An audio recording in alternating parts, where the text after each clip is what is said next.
ক্ষমতাকে যে করে ঢাল, নিজে হয় নিজের কাল।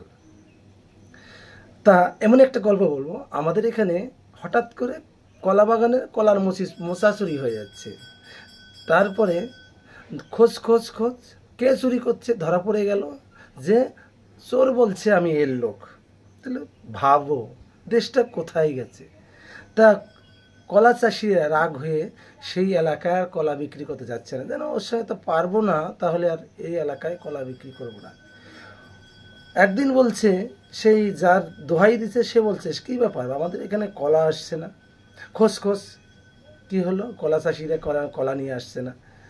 তা বলল, একদিন চাষির সঙ্গে দেখা, যে কী ব্যাপার আমাদের এখানে কলা বিক্রি করতো না?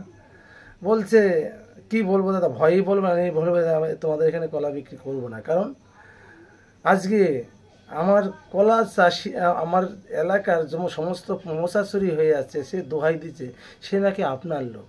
সি সি সি সি সি, এমন ধরে কে করেছে সেটাকে ধরে আনলো, ধরে নিয়ে বলছে কলার মোচা চুরি করো, সেও আমার দোহাই দিয়ে বহুত উত্তম মাধ্যম দিয়েছে। তাহলে ভাবো দেশটা কোথায় গেছে। কলার মোচা চোর, সেও বললো আমি ওর লোক। এই জন্য বলছি, ক্ষমতাকে অপব্যবহার করো না, যে আমার পিছনে এ লোক আছে আমি যা খুশি করে বেড়াবো, কখনো না।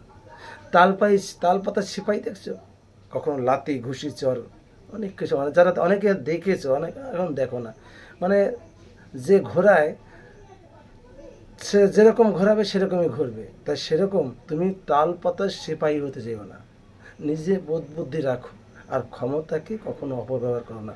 ভিডিওটা ভালো লাগলে লাইক, কমেন্ট, শেয়ার, কমসে কম একটা সাবস্ক্রাইব তো করতে পারো বন্ধুরা, তাহলে পাশে দেখো।